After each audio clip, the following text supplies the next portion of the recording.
Good morning, PT on Ice. This is Dr. Sarah Heron and Dr. Kate Blankshane, and we are joining you for Leadership Thursday on this Thursday morning, the 18th of February. We wanted to start by talking about our recent cohort in the out-of-network division of the ICE PT Practice Ownership course. We have 35 students right now, and we're halfway through, and we're having a blast with these folks, and we've had a blast with this course for the last couple of years. Lots of people looking to start their practices in 2021. For good reasons, and we are so excited to let you know that we're going to continue to offer this course. We're going to continue to offer it under our brand, Full Draw Consulting. We'll go ahead and put in the comments below like all of our contact information. If you've already taken this course through ICE, we have other courses and other options that will be available through that platform as well. We will still continue to be very involved with ICE. In fact, next Tuesday, we are doing a virtual ICE lecture on content that will be similar to what we talk about today, but all things relevant to physical therapy, practice ownership, and coaching will now be moved toward this Full Draw Consulting platform. So if you do have any questions, feel free to reach out, and we'll look forward to seeing you on that side of things. So today, what we want to talk about is this idea of overutilization in physical therapy. Okay, so the messaging around overutilization and kind of what does that mean for us, especially those of us who are working in private practice, in out-of-network practice for ourselves, right? And kind of, is this even an issue that we need to address, right? Is this something that we need to be concerned with? Is this even something that we need to be talking about? So we ran across a series of articles in JOSPT. The most recent one was published in January, part 4, and it was called Overcoming Overuse, part 4, Small Business Survival. So the premise was that basically in this series of 4 articles, the editors or the authors talked about, in an editorial piece, how they felt that overutilization was happening in healthcare in general. Right, and it'd be worth your time to go through and read these articles. But in this last issue, they talked about how overutilization is happening in small business and what we need to be aware of as practice owners or those who work in small practices.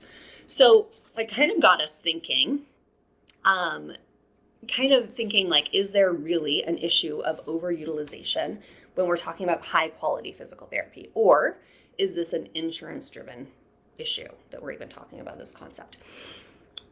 A few months ago, September of 2020, so September 24th is the date that we found, Jeff did a podcast called I Was Wrong, More Visits is Better. And we really encourage you to go back and look at that because he talks about how we've kind of changed this verbiage from getting patients better right away, 1 visit, 2 visits, right? Getting them pain-free out the door and then on their own, to this idea that, well, maybe more visits is better and it's not actually problematic.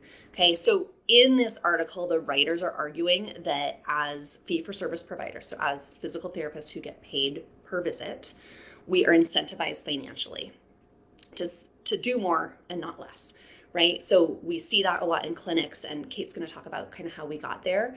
But it is sort of mixed messaging because at the same time, we also get rewarded by insurance companies for decreased number of visits, right? So there's this mixed messaging, and then it kind of gets jumbled into an ethics problem of why are we in this position of thinking that fewer visits is better or more visits is better, right? Especially when we think about other fields. So when we talk about other fields like personal training, CrossFit coaching, massage therapy, mental health therapy, right? Are they worried about people actually overutilizing those services? Are they worried about saving people money, or are they just worried about the plan of care, right? And if that service is beneficial to the person, do we ever get to a point where we're like, you're done with personal training, you're good enough, go work out at home by yourself, right? Or massage therapy. So in this article, again, just to circle back, they are comparing overutilization in different aspects of healthcare. So in physical therapy, we would argue that maybe this isn't a concept that we need to be worried about, and we'll talk about that. But in the article, you will see that they reference things like surgery, right? And that in our opinion, that really isn't an appropriate comparison to make. So things that we can overutilize are going to include surgery, imaging, medication, for sure, right? And the argument that we want to make is that potentially there is no way that you can overutilize physical therapy, right? So I'm going to pass this over to you to talk about kind of how we got there, how this insurance model has affected us. Right. Because I think clearly it's a big topic, right? Like it was in JOSPT, right, where they're like, this is an issue, is overutilization and overuse, as they're calling it. And they're kind of saying, we're paid for every visit we get. Right. So how do we thrive and succeed as a small business, knowing that we need to see people for visits to get money? And how do we not fall into that trap of just trying to keep people in the clinic as long as we can? Right. But I think, like you said, there's this mixed messaging of, like, what are we even being told? Right. Because working in a high volume clinic, I think often there is this kind of mixed messaging where you might get something from management that's like, we want this number of patients or this number of visits per patient. And then you have to meet that metric. But at the same time, you're getting rated on things like your photo score and things based on insurance, like insurance companies starting to reimburse less or giving you a lower grade or rating if you keep patients for longer. So you have management on one side, like we need to make money. You need to keep these people around, right? See more patients, get more visits. And then we also have this other message of an insurance company saying we're not going to reimburse you if you go past 6 visits or 8 visits or 10 or whatever it is. And beyond that, we're actually going to rate you as a clinician, and Photo does this, of like, if I'm seeing patients for a knee issue and I get them better in 4 visits, whatever better means, their photo outcome score, versus you see someone for 12 visits, Photo's going to say, I'm a better PT because I got them out the door in 4 visits. Right. So I think we've started to internalize this as, I'm a better physical therapist if I can get you out the door in fewer visits. Yeah. And I think we're pushing back against that a little bit, especially in cash practice. Right. Because you cannot run a successful cash practice if you are always getting patients out the door in 1 visit. Like that, it's not sustainable. It's not going to get you true fans. It's not going to build your reputation. You're not doing your patients a service because you might get them feeling better in 1 visit, and we definitely want that. Like, you want to decrease their pain. You want them to walk out the door trusting you, feeling, yep. But I think we put that into this mindset of like, I'm going to get them better in 1 visit, and I'll check in with them in 3 weeks and see what they want to do, because we are rating ourselves based on that idea of fewer visits is better, and we even start to sell that on a website. Right. And we talk to people about this all the time of like, you're leaving this insurance-based model where they're restricting your visits and you're saying, I want to be a cash PT because insurance dictates my point of care. Right. And I don't want that anymore. And I want to be able to see people past the point of medical necessity. Over a lifespan, right? Like get them past baseline. Back into the gym, back into their sport. Back to CrossFit, back to their sport. And I want to actually load them progressively and get them back to their sport. Get them excited about exercise and health. Right. And we go back, as we open our clinic with this mindset. And then what we start to advertise on our website is, I'm going to get you out the door faster. I'm going to see you in 1 visit.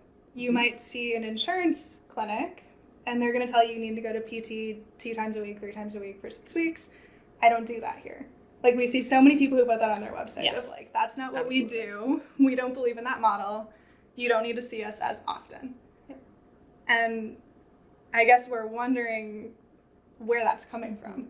Like, why we feel like we need to advertise that about ourselves of, like, I'm a better PT and you're going to want to come see me because I don't want you to come in. Right? Like, that's what we're saying. Right. We're like, I'm going to have you come in the door. I'm going to say, see you later. I decreased your pain. I don't want to see you again. And that's not what a patient wants. Like, they want accountability. They want to show up. They want to progress. Obviously, they want to get out of pain faster, but that is not where it stops. Well, right. And getting a patient better isn't necessarily just getting them out of pain, right? And so when we're talking about getting somebody better in one visit, what does that actually look like? Does that look like just you did some passive manual treatment that made them feel good and they walk out the door and they're like, oh my gosh, Kate's magic. Like, I feel so good. And you're like, yep, I'm amazing. Like, bye. Right. And what's actually interesting about that is that many of these same people are charging like $99 or $79 for the first visit. Right. So they're not really even like meeting their overhead costs that it takes to like run a practice, right? And then they're just kind of like, okay, this person out the door. We did a little math the other day that like if you were seeing patients in this strategy, let's say you saw them, I think we decided two times for the plan of care. Two times, right? That in order to make the amount of money that you probably need to make rating your appointments at such and such value, I don't know, we said like $150. $100, yeah. You would literally need to have 500 evals in a year. So good luck getting your 500 evals in a year. But the tricky part is that not only is that like kind of a crazy number, but none of those people get to know you as the provider that you are, as the expert that you are in getting somebody actually out of the healthcare system, which is like a huge part of what we're all talking about, right? Is like not overutilizing the healthcare system because we want to get people independent. We want to get people excited about exercise. We want to keep them away from surgery and imaging and pain meds and all of these things. Right. So it's like this irony of like wanting to give this almost like wellness space to patients and then like, yeah, like your question, like, are we feeling like we're not valued enough? Like people wouldn't want to come back to us. What is that? Right. But it's never coming from them. It's always coming from us. And the patient does not push back. The patient doesn't, they want to come in. They want to see you. And I kind of like this analogy we were talking about before of a CrossFit gym. Like if you have somebody going into CrossFit, you want them to come in basically indefinitely, right? Like if you are the owner of that gym, you're not going to feel bad because you've had a member stick around for 7 years. That's success to you. So like you're not going to take this 7-year-long member and say, you know, like your form looks pretty good now. You're like coming consistently. You don't really need my eyes on you all the time. I think you're done here. I think we're kind of crowded. We're crowded. Like I want to get some more people in the door. I feel bad charging you this much for this long. Right. You've been paying a lot of money. You already know what to do. I think you should go work out at your garage gym at home. We would never do that because they want accountability. They want community. They want to go into that class and they're paying for that service and they value it. Yes. So I think especially in cash practice, as long as we are providing a service that is actually valuable and people want to pay for that and we're not manipulating them and we're not using fear tactics to say you need to come see me to do this passive intervention in order to feel better. 3 times a week for 6 months. Right. As long as we're actually providing quality care and progressing them and they're enjoying their visits, like why are we feeling like we have an ethical obligation to stop that plan of care? Right. Or to get people out the door faster. Like obviously we want them to feel better quickly. But especially in cash practice, like we have this mindset of like, I'm only successful if I get people better and out the door in 2 visits and 4 visits. Well, and it's so like ingrained in us even from school. So I think that's where it's like kind of all rooted is probably in this model that's coming kind of trickling down from the insurance companies. But I think that we're also like learning that in school too. Like I know like for us, it was this comparison of like, you don't want to hang on to your patients forever.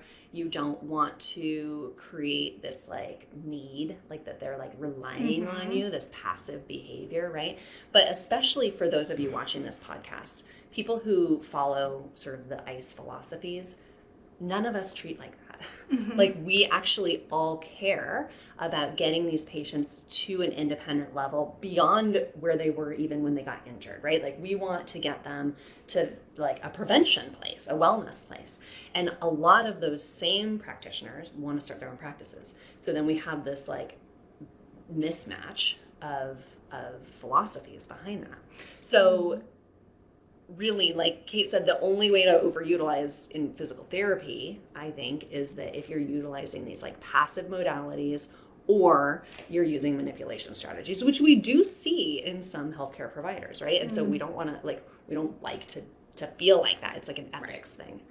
But so we have some questions that we would pose, right, to you guys. If you are feeling like, oh, I kind of do that, like, where is this rooted? Because I think we all have done it, and we've had to train ourselves out of that a bit. So what are some reasons that cash PTs, and we're kind of lumping that in, but just in general, might do this, right? Are we afraid to ask patients for money? That's always a big one, right? Or we don't want to take advantage of them. Right. Or we think they don't want to pay. Like, we go into this with this mindset of, like, I want to save my patient money. And that is the first thing that we think about. But they never said, like, I hate physical therapy because it's expensive. Or I hate going to physical therapy. Nobody walks in your office and they're like, I really hate coming in here. So I only want to come one time. Right. So we don't want to take advantage of them. That's usually like a big excuse. And then, again, afraid that the patient won't want to pay. But is that us just like assuming that?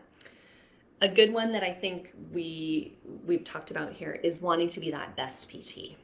Right. So again, like thinking like, well, if I'm a valuable clinician, then I can get people better quickly. And if that is true, we always jokingly say, if that is true, then you need to raise your prices. If you can get people better in one visit, then you need to be $500 per visit. Okay. But I think a lot of this comes down to habit.